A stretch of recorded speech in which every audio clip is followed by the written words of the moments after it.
No vídeo de hoje eu vou fazer a análise detalhada da questão de número 106 da prova do Enem Principal, ano 2022, Caderno Azul, considerada por muitos uma das questões mais difíceis dos últimos tempos da prova do Enem. Fala galera, tudo bem com vocês? Professor Diego Fares mais uma vez aqui na área. Pois é, minha galerinha, finalmente chegou o grande dia. Vamos fazer a análise detalhada dessa questão desnecessária da prova do Enem de 2022. Falo para vocês desnecessária porque vocês sabem que aqui no canal, além da gente fazer a resolução da questão em si, nós fazemos toda uma abordagem da teoria, enfim, eu procuro fazer com vocês um trabalho diferenciado. E tá aqui um exemplo de uma questão que, na minha opinião, não faz o menor sentido ela estar na prova do Exame Nacional do Ensino Médio. Isso aqui é uma questão que faz sentido estar numa prova de graduação para um aluno de graduação em Química. Faz sentido essa questão estar numa prova para um aluno de ITA, IME, que é aquela galera que estuda ensino médio, mas com pé ali em conteúdos do ensino superior. Então, para alunos normais, não faz sentido essa questão estar na prova do Enem de 2022. Essa é a minha opinião. Vocês vão entender durante a resolução o porquê disso, o grau de complexidade, o quanto de conhecimento era exigido para que você chegasse de forma precisa na resposta da questão. Basicamente, existem duas maneiras de você resolver essa questão. Uma primeira que você vai chegar na resposta, mas não vai ficar com aquela certeza plena, mas, no entanto, é uma resolução mais rápida. E a segunda maneira, que é aquela que não tem como questionar, realmente eu vou chegar de forma muito precisa na resposta, mas em compensação com uma explicação muito mais complexa.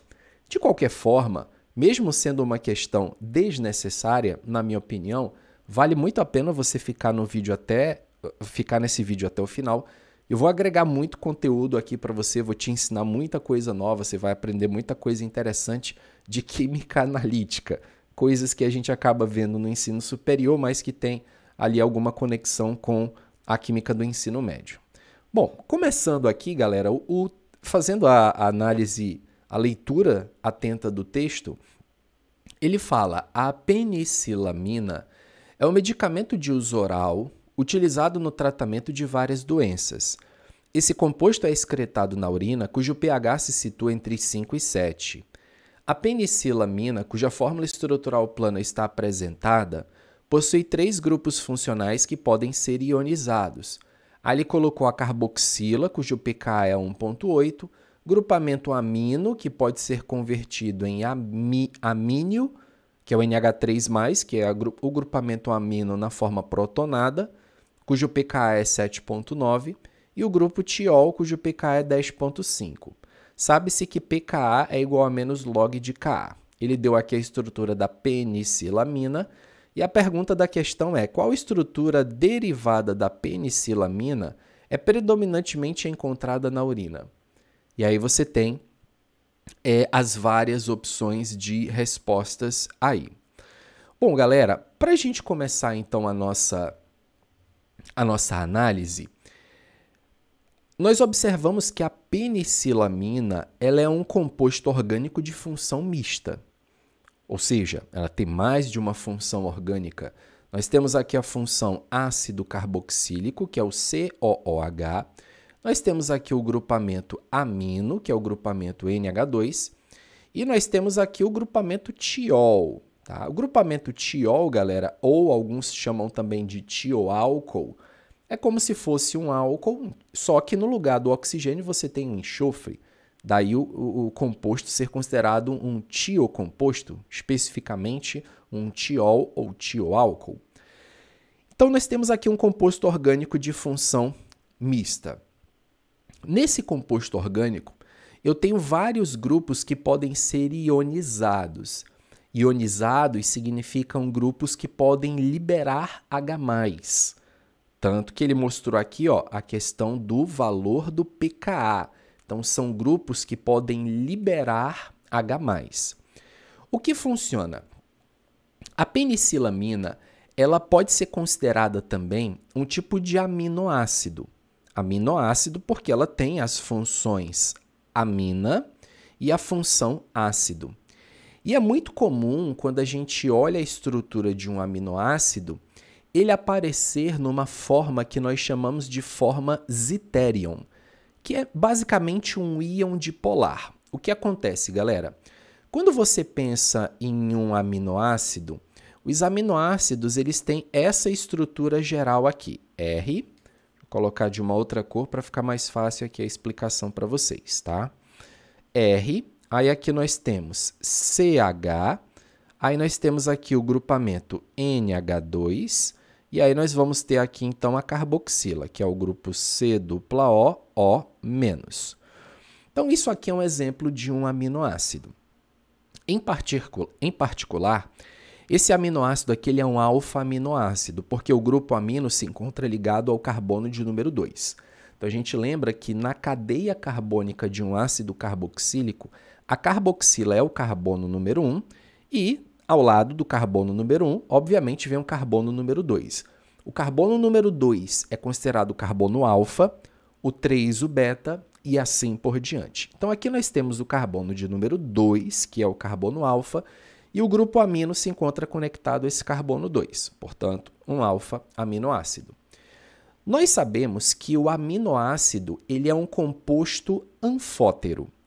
Anfótero significa que ele tem grupo funcional de ácido e grupo funcional de base. Onde é que está o ácido dele? Está bem aqui, ó, o ácido carboxílico. E onde é que está o grupamento com comportamento ou característica de base? Está bem aqui, ó, no amino.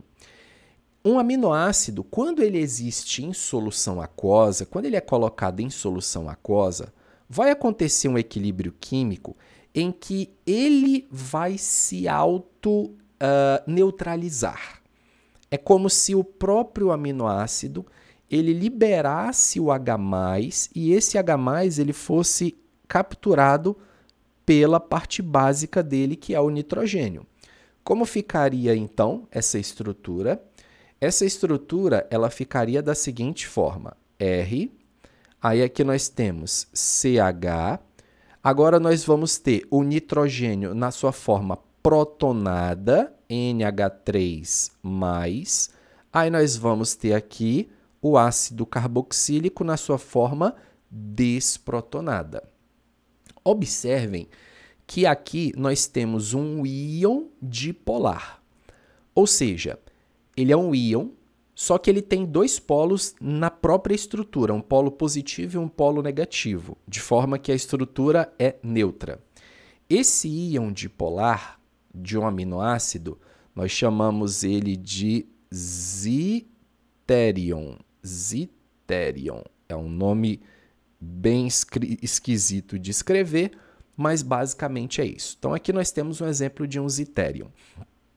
Esse Zwitterion é a forma mais comum de existência de um aminoácido. Então, quando esse aminoácido ele se ioniza, geralmente ele libera esse H+ para a própria estrutura básica dele.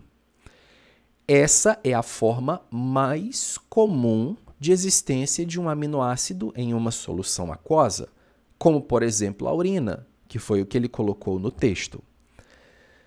Não sei dizer para vocês, com toda sinceridade, até que ponto a pessoa que elaborou esta questão pensou, bom, eu queria que o aluno só soubesse isso. Se o aluno soubesse que um aminoácido na sua forma Zwitterion é a forma mais comum de ser encontrado numa solução aquosa, ele marcaria então a letra C, porque a letra C, de fato, é a alternativa que mostra esse composto na sua forma Zwitterion. A parte ácida aqui da carboxila desprotonada e o grupamento amino protonado. Qual é a certeza que você tem que a resposta de fato seria essa com esse pensamento? Nenhuma. é aquilo que eu falei para vocês. Seria uma resolução que você chegaria na resposta, de fato é a resposta correta, a letra C, mas que você não teria nenhuma certeza de que realmente isso faz sentido. Até porque não daria para a gente ter plena certeza nessa resposta, galera, porque essa forma do aminoácido aqui, esse equilíbrio, ele vai depender muito das condições do meio, do pH. Então, se você tiver, por exemplo, um meio que tem muito H+, um meio muito ácido, aí o próprio H+ do meio resultante já vai protonar esse grupamento básico aqui. Então, você vai ter uma protonação aqui e uma protonação aqui. Se você colocar esse aminoácido, por exemplo, em um meio muito alcalino, você já vai ter uma desprotonação, tanto na carboxila quanto no grupo amino. Então, é isso. A explicação simples, caso queira, mas sem nenhuma certeza, tipo assim, uma resposta totalmente ao vento seria essa. Tá, professor, mas então como é que chega na resposta dessa letra C aí de uma forma mais específica? Muito bem. Para que eu possa explicar para vocês aqui direitinho, vou deixar agora a tela em branco que eu vou precisar rabiscar bastante, tá? E aí vocês vão compreender a essência complexa dessa desnecessária questão do Enem. Para começar a minha explicação, eu queria que vocês imaginassem comigo um ácido genérico HA monoprótico, tá? Vamos começar do básico, um ácido monoprótico. Esse ácido monoprótico, quando ele se ioniza na água, ele vai produzir o H+, de uma forma simplificada, e o ânion A-, correto? Bom, esse ácido ele possui uma constante de equilíbrio. A constante de equilíbrio de ionização de um ácido é chamada Ka e ela é dada pela concentração de H+, vezes a concentração de A-, dividido pela concentração do ácido não ionizado HA, ok? Nós sabemos que o Ka é a constante do ácido e ele narra para a gente a magnitude da força de um ácido. De uma forma simplificada, nós dizemos que quanto maior for o Ka, mais forte é o ácido, tá? Então, ácidos que têm um Ka alto são considerados ácidos fortes, porque quanto maior o Ka, mais ionizado esse ácido se encontra. Contrário é verdadeiro. Quanto mais baixo for o valor de Ka, mais fraco será o nosso ácido. Então, aqui nós teremos um ácido que é considerado um ácido fraco, ok? Bom, da mesma forma que existe Ka, galera, existe também o pKa. Muitas coisas na química são expressas na forma de P. pKa nada mais é do que o logaritmo negativo do Ka. E o logaritmo negativo de um número, ele tem a propriedade de modificar a magnitude daquele número. Isso significa que se um número é grande, você aplica menos log nele, ele vai dar um número menor. Se você pega um número menor e aplica menos log nele, ele vai dar um número maior. Então, um exemplo aqui. Só para vocês entenderem, eu vou rabiscar aqui 2 exemplos e vou apagar. Então, imagina que você tem um ácido que o Ka dele vale 10 elevado a menos 2, tá? E um outro ácido que o Ka dele vale 10 elevado a menos 7, beleza? São 2 ácidos diferentes aqui, ó. Eu vou chamar de ácido número 1 e ácido número 2. Eu vou primeiro te fazer uma pergunta bem bobinha. Qual desses 2 ácidos é mais forte? O ácido número 1 ou o ácido número 2? Professor, o ácido número 1 é mais forte, porque ele tem um Ka maior. 10 a menos 2 é maior que 10 a menos 7. Cuidado aqui que o expoente é negativo para vocês não se enrolarem, tá, gente? 10 a menos 2 é maior que 10 a menos 7. Beleza, professor. Então, o primeiro ácido é mais forte que o segundo, não é? Sim. Agora, quando você aplica menos log, eu preciso lembrar a vocês que menos log de 10 elevado a menos 2 é o próprio expoente com sinal positivo. Então, se esse ácido ele tem um Ka de 10 elevado a menos 2, o pKa dele seria 2, porque menos log de 10 a menos 2 é o próprio 2. Esse ácido que tem um Ka de 10 a menos 7, ele vai ter um pKa igual a 7, porque pKa é menos log de Ka. Menos log de 10 a menos 7 é o próprio expoente com sinal positivo, é 7. Então, observem aqui que o ácido mais forte, ele tem um maior Ka, mas ao mesmo tempo ele tem um menor pKa. Então, precisa tomar muito cuidado com isso aqui, beleza?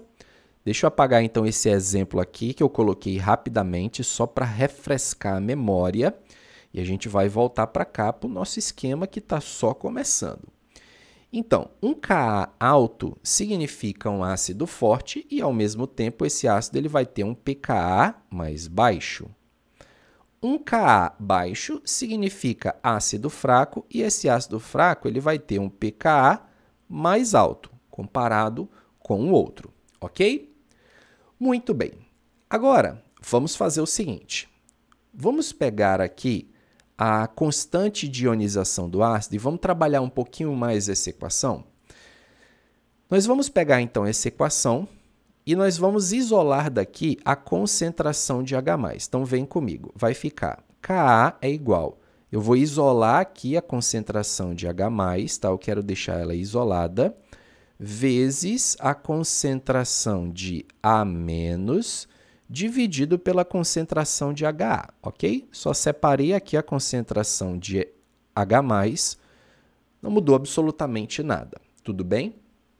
Agora, essa concentração de H+, eu vou manter ela aqui desse lado e essa fração eu vou jogar para o outro lado, tá? E aí, como eu vou jogar para o outro lado, vai chegar invertida do lado de lá. Então, vai ficar concentração de H+, aí sinal de igualdade, ó. Concentração de H+, isso aqui vai ser igual. Vou puxar um pouco mais para a direita, senão vai faltar espaço aqui, né? Então, concentração de H+, isso aqui vai ficar igual. Aí, desse lado, Ka vezes... Aí, essa fração, como ela vem para o outro lado, ela chega invertida, ok? Então, vai chegar aqui, ó. Concentração de HA dividido pela concentração de A-. Beleza? Então, ficou essa expressão aqui. Agora, vamos continuando aqui, galera. Eu vou aplicar logaritmo negativo dos dois lados da equação, tá? Vou aplicar logaritmo negativo dos dois lados da equação. Então, vai ficar menos o log. Aí, aqui do lado esquerdo vai ficar concentração de HA dividido pela concentração de A- vezes Ka, menos log do lado esquerdo. Isso aqui vai ser igual a menos o log da concentração de H+. Então, apliquei logaritmo negativo dos dois lados da equação. Bom, vamos então aplicar aqui a propriedade dos logs para a gente ver onde iremos chegar com isso aí. Menos log da concentração de HA sobre a concentração de A-, menos o log de Ka. Isso aqui vai ser igual a menos o log da concentração de H+. Legal? Bom, o que é menos o log da concentração de H+? Menos o log da concentração de H+ é pH. O que é menos log de Ka? Menos log de Ka é pKa. Logo, nós podemos deduzir que pH vai ser igual a pKa menos o log da concentração de HA sobre a concentração de A-. Nós podemos aqui usar uma propriedade do logaritmo, eu vou inverter a fração e trocar o sinal do log. Vai ficar, portanto, pH é igual a pKa mais log da concentração de A- sobre a concentração de HA. Essa equação que nós chegamos aqui, galera, o que eu fiz para vocês num primeiro momento, muita calma nessa hora, respirem, mantenham a tranquilidade, é a chamada equação de Anderson e Hasselbalch. Ela é muito utilizada para calcular pH de sistemas tamponantes. Então, soluções tampão, que são aquelas soluções que o pH não varia bruscamente com a adição de pequenas quantidades de ácido ou de base, essa equação ela serve muito para esse tipo de situação, para calcular pH de sistema tamponante.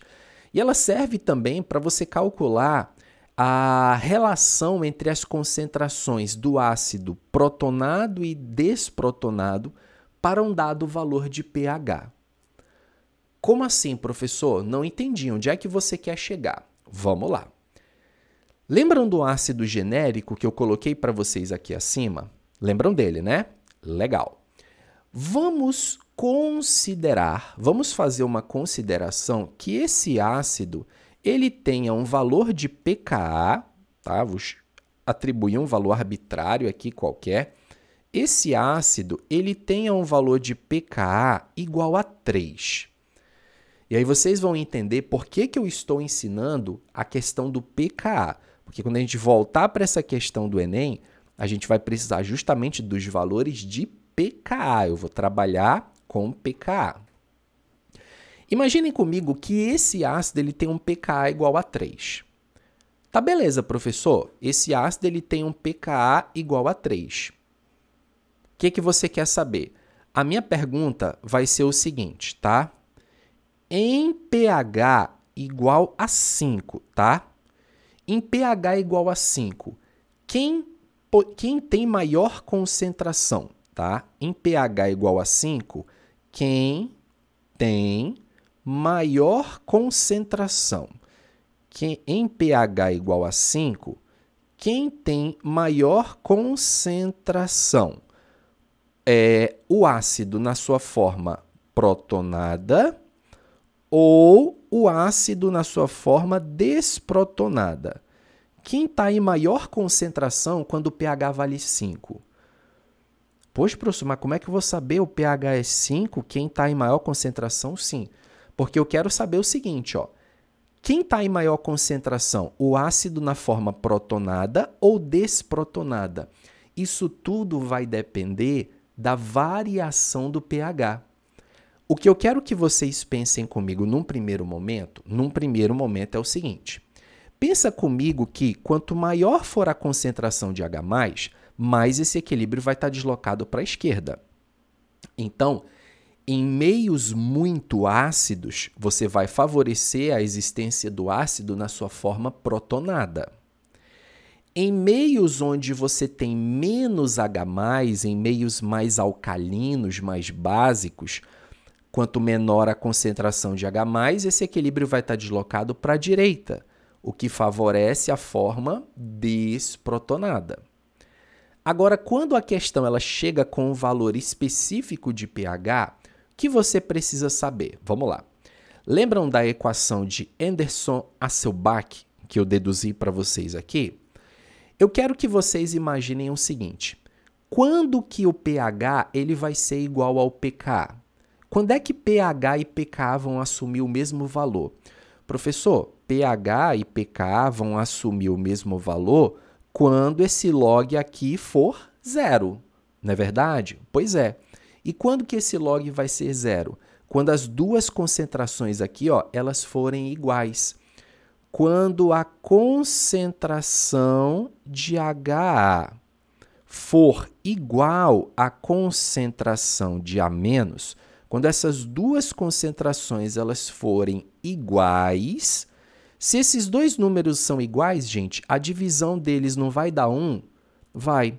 Quanto é que é log de 1 na base 10? É 0, professor. Pois é, ó, toda essa expressão aqui, ó, isso aqui dá 0, e isso aqui dando 0, isso significa que o pH será igual ao pKa.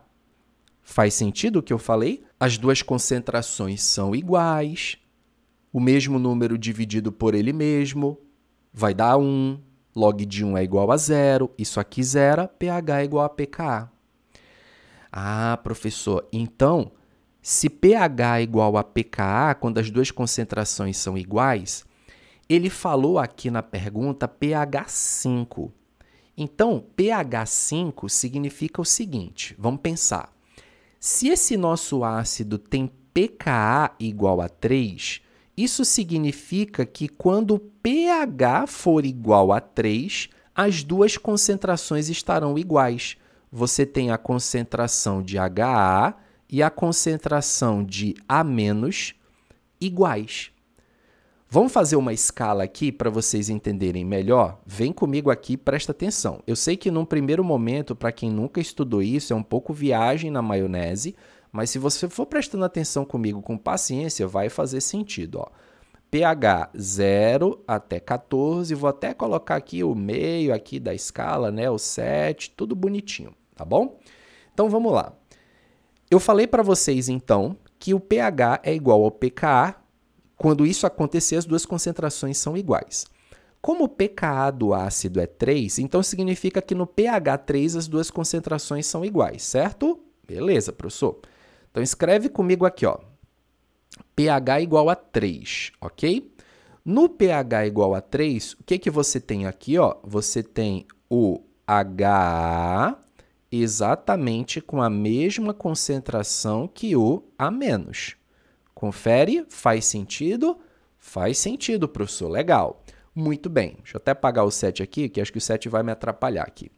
Agora, em pH abaixo de 3, quem está mais concentrado em pH abaixo de 3? Aí você para e pensa. Um pH abaixo de 3 é um pH muito ácido. pH muito ácido é aquele que tem muito H+. Quanto mais eu aumento a concentração de H+, mais o equilíbrio desloca para a esquerda, favorecendo o ácido protonado. Então, significa que em pH abaixo de 3, o ácido protonado estará em maior concentração do que o ácido desprotonado, do que ele na sua forma desprotonada, ok? E o contrário é verdadeiro. Para pH acima de 3, pH mais alto, aí você lembra que pH mais alto é aquele pH que eu vou ter menos H+, com menos H+, o equilíbrio desloca para a direita, favorecendo a forma desprotonada. Então, aqui nesse caso, na forma desprotonada, ela vai ter uma maior concentração do que a forma protonada. E o divisor de águas é em qual valor de pH? É o pH igual a 3. Então, acredito que com essa primeira explicação, gente, a primeira parte da explicação, vocês já entenderam, então, que quando o pH e o pKa estão com o mesmo valor, o ácido, na sua forma protonada e desprotonada, eles vão apresentar a mesma concentração. Até aí, beleza? Legal. Só que na questão do Enem, a gente tem um fator complicador. Qual que é esse fator complicador, professor? É que aqui no caso da questão do Enem, eu vou precisar limpar agora essa informação aqui. No caso da questão do Enem, você tem um ácido triprótico. Porque reparem que ele deu para você aí 3 valores de pKa. 3 valores de pKa. Considerando que essa substância ela possa se ionizar 3 vezes. pKa 1.8, pKa 7.9, pKa 10.5. Então, a gente vai pegar a mesma linha de raciocínio que eu tracei para cá, só que agora considerando que nós estamos trabalhando com ácido triprótico. Vamos inicialmente começar a nossa linha de raciocínio pegando a penicilamina num pH extremamente baixo. Vamos começar lá com aquele pH bem baixinho mesmo. Por quê, professor? Porque no pH baixo, todos os grupos aqui da penicilamina estarão protonados. Porque lembra que num pH muito ácido, você tem muito H+. Todos os grupos vão estar 100% protonados. Então, como é que ficaria aqui a situação? acredito que esse espaço aqui, com muita boa vontade, vai dar. Mas vamos lá, vamos ter fé que a situação vai correr bem aqui, o espaço vai caber. Nós temos então aqui, ó, HS, aqui carbono, bem aqui CH3, aqui CH3, aí aqui nós temos CH, vejam, NH2 eu vou colocar na forma protonada, NH3+, e aqui nós temos o C-OH. Reparem que a penicilamina, nessa forma, ela está totalmente protonada. Tem próton, lembra que próton é um H+. Tem próton aqui no ácido carboxílico, no grupamento amino e no grupo tiol. 100% protonada. E isso considerando um pH muito baixo, tá? Só que o que vai acontecer? Essa penicilamina, ela vai tender a liberar um H+. Qual é o primeiro grupo que vai desprotonar, que vai liberar um H+, à medida que esse pH for aumentando? Aí você vai olhar aqui e vai analisar qual é o grupo mais ácido que tem aqui na penicilamina. O grupo mais ácido é a carboxila. Por quê? Quanto menor o valor de pKa, maior o valor de Ka, mais ácido é aquele grupo. Então, desses três grupos, o mais ácido é o ácido carboxílico. Ele vai ser o primeiro a desprotonar, tá, galera? Então, o primeiro a desprotonar vai ficar bem assim. HS, aí aqui nós temos o C, CH3, aqui CH3, aí aqui nós temos o CHNH3 mais C-O, O menos, mais o H+, ó. Desprotonou o primeiro grupo. Legal? Beleza. Agora vamos pegar essa estrutura aqui, vamos colocar ela aqui para baixo, HSC, tem que ter bastante paciência aqui, desenhar as estruturas para vocês entenderem direitinho. CH3, CH, NH3 mais C-O menos. Legal? Bom, continuando a subir o pH, à medida que a gente vai subindo o valor de pH, qual vai ser o segundo grupo que vai ionizar? Qual é o segundo grupo mais ácido? Bom, o grupo mais ácido, professor, é esse grupo amínio aqui, ó. Ele que vai liberar, então, o segundo H+. Beleza.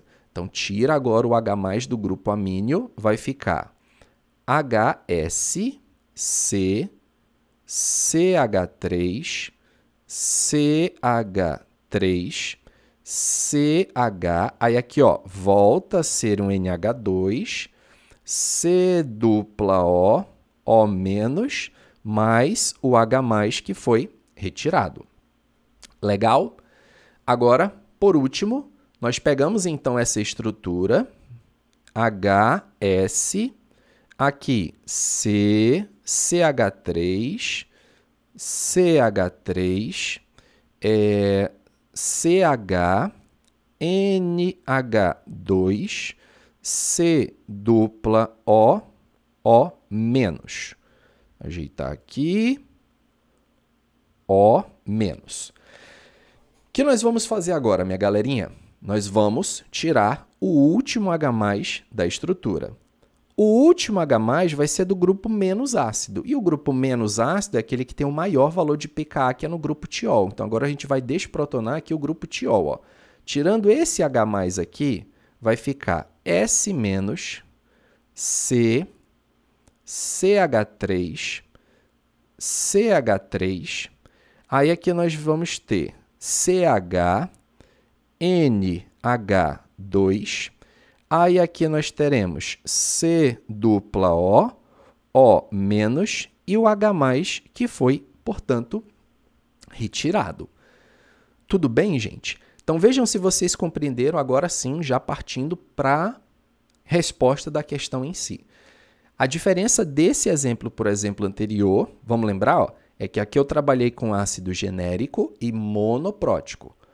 aqui eu estou trabalhando com a estrutura real e como ela é triprótica, eu estou tirando um H+ de cada vez. Lembrem-se que cada grupo desse aqui vai ter um valor específico de pKa, tá? E aí, eu vou mostrar para vocês agora, na escala de pH, em qual valor de pH você vai ter a troca de uma estrutura para outra. Porque é isso que vai dar a resposta final da questão, tá? Para isso, galera, eu vou ter que nomear essas estruturas aqui, porque cada uma delas é diferente, então a gente vai deixar a coisa um pouquinho complexa, ó. Então, vamos chamar essa primeira estrutura aqui de A, beleza? Ó, então, essa aqui é a molécula A, que está totalmente protonada. Aí, aqui ela virou a molécula B, ó, estrutura B, beleza? Perdeu um próton. Aí, eu peguei aqui a estrutura B, repeti ela aqui, aí ela virou a estrutura C.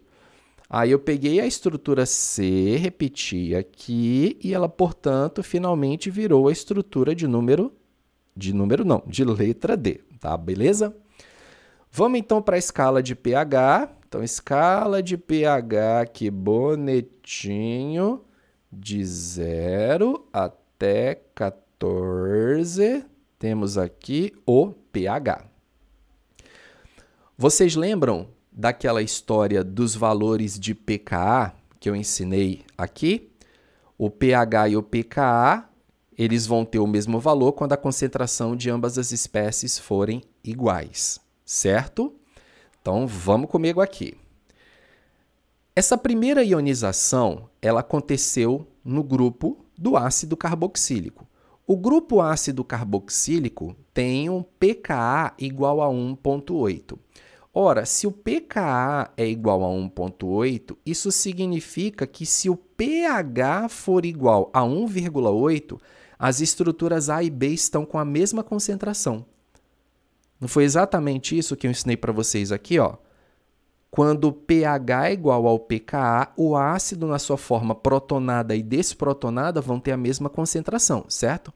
Quando eu falo aqui protonada e desprotonada, eu estou me referindo à primeira etapa de ionização, tá, gente? Só a essa equação aqui. Então, vamos lá. Eu vou escrever aqui na minha escala de pH, o pH igual a 1,8, ok? 1,8. E nesse pH de 1,8, deixa eu colocar um pouquinho mais para cá. E nesse pH de 1,8, a concentração do A e do B são iguais. Então, aqui no pH igual a 1,8, a concentração da estrutura A é igual à concentração da estrutura B, o pH 1,8, ok? Professor, e pH abaixo de 1,8? Aí vamos para aquela linha de raciocínio. pH baixo quer dizer um meio muito ácido, é um meio que tem muito H+, quanto maior a concentração de H+, mais o equilíbrio se desloca para a esquerda, favorecendo a estrutura A, tá? Então, em pH abaixo de 1,8, você já tem aqui, ó, o favorecimento da estrutura A. Não vou nem colocar concentração, vou colocar só o símbolo mesmo para ficar mais fácil ainda a leitura, tá? Então, em pH abaixo de 1,8, quem predomina? A estrutura A. pH abaixo de 1,8 é a A. No pH exatamente igual a 1,8, a estrutura A e B estão exatamente com a mesma concentração. Beleza? Legal. Agora vamos para cá. Estrutura B ioniza, libera o H+, virando a estrutura número C. A estrutura letra C. Essa estrutura B aqui, quem sofreu ionização foi esse grupamento aqui, que é o NH3+, cujo pKa vale 7,9. pKa igual a 7,9. E se o pH for 7,9, cai naquela situação. pH igual a pKa, as duas concentrações ficam iguais. Então, num pH igual a 7,9, vamos para cá, hein? pH, vou colocar bem aqui, ó. Num pH 7,9, as duas concentrações são iguais. Quais são as duas concentrações iguais, professor? B e o C, tá? O B e o C vão ter exatamente as mesmas concentrações. E professor, em pH abaixo de 7,9. Aí lembra da linha de raciocínio, pH baixo. pH baixo é aquele pH que tem uma alta concentração de H+. Quanto maior a concentração de H+, mais o equilíbrio se desloca para a esquerda, favorecendo a forma protonada, que é a forma B. Então, significa que nesse pH aqui, galera, abaixo de 7,9, prevalece a estrutura B, ok? Então, a estrutura B está prevalecendo aí num pH abaixo de 7,9.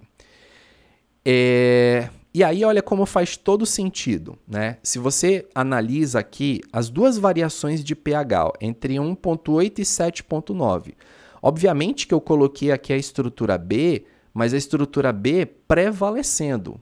Aqui você vai ter ainda um pouquinho da concentração de A, só que a concentração do A ela vai diminuindo cada vez mais e a do B vai aumentando. Então, você vai ter progressivamente aqui uma maior concentração de B. Agora, analisando a última ionização, estrutura C se transformando na D. Qual o grupo aqui que sofreu ionização? O grupo tiol, que apresenta um pKa igual a 10,5. Bom, se eu considerar que o pH é igual a 10,5, caímos naquela condição. pH igual a pKa, as duas concentrações são iguais. Então, vou colocar aqui no meu gráfico um valor de pH 10,5. E nesse valor de pH, as duas concentrações elas são iguais. C é igual a D. Professor, em pH abaixo de 10,5. pH abaixo de 10,5, lembra do raciocínio. pH baixo, maior concentração de H+, equilíbrio desloca para a esquerda, favorecendo a forma protonada, que é a forma C. Em pH acima de 10,5, você já vai favorecer a estrutura D. Então, vocês conseguem observar aqui, galera, nesse meu desenho inferior, as faixas de pH de predomínio, não é existência exclusiva, mas predomínio de cada substância. Ó. Então, abaixo de pH 1,8, predomina a substância A. Entre 1,8 e 7,9, predomina a estrutura B. Entre 7,9 e 10,5, predomina a estrutura C. Acima de 10,5, predomina a estrutura D. E aí, como ele falou na questão que a urina ela tem um pH que se situa entre 5 e 7. A urina tem um pH que se situa entre 5 e 7. 5 e 7, galera, vai estar no intervalo aqui, ó, mais ou menos aqui. Né? Então, nesse intervalo que foi falado aí, ó, peraí, deixa eu só dar uma pintada aqui, duas extremidades, para ficar bem bonitinho. Voltar aqui com a caneta. Ó, pH 5 e pH 7. Tá nessa faixa aqui, galera. E nessa faixa existe o predomínio de qual estrutura? Ó? Da estrutura B. E a estrutura B, galera, é essa aqui, ó. É essa estrutura B aqui que está predominando num pH que varia entre 5 e 7. Essa estrutura B aqui, galera, é a estrutura que o HS está protonado, ó. O NH3+ aqui está protonado e a carboxila desprotonada. Então, a alternativa correta seria a letra C, ok? Ficou longo, né, minha gente, o vídeo? Pois é, né? Ainda tinha outras coisas para falar para vocês, mas eu já vou dar uma colher de chá, porque já peguei bastante pesado. Foi coisa pra caramba, né? Mas a minha pergunta é, deu para entender, gente? Pelo amor de Deus, digam que sim nos comentários. Espero que tenha ficado claro. Essa questão do Enem, como eu falei para vocês, é totalmente desnecessária. Quem pensaria nisso, professor? Pois é, sei lá, um gênio, um professor de química. É complicado, né, galera? Mas eu queria que vocês deixassem aqui nos comentários a opinião de vocês. Está aí a resolução super detalhada. Procurei fazer a resolução mais detalhada possível. Talvez a mais longa que vocês vão achar, mas garanto também que a mais detalhada, a mais rica em detalhes. E se você for devagarinho na resolução, se você não compreendeu, provavelmente você assistiu o vídeo um pouco acelerado, né? Porque eu falo devagar. Mas se você voltar ao vídeo e assistir na velocidade normal, eu acredito que é perfeitamente compreensível aqui essa resolução e deu para você entender essa questão aí do capeta que foi essa 106 do Enem de 2022, beleza? Então vou ficando por aqui, galera. Deixa o like para ajudar, porque deu um trabalhão aqui para resolver essa questão. Compartilha com seus amigos. Olha essa questão do Enem, misericórdia. Veja essa resolução aí, pelo menos dá pra gente entender o que o professor fez. Não esquece de me seguir lá no Instagram, aqui embaixo, ó, galera. Professor Diego Fares, tem muita atualização que eu passo por lá. E conta pra mim aqui nos comentários o que vocês acharam dessa questão desnecessária. É desnecessária mesmo? Eu tô exagerando ou vocês concordam comigo? Botem aí. Ficando por aqui, vejo vocês numa próxima oportunidade. Abraço a todos e até a próxima. Valeu!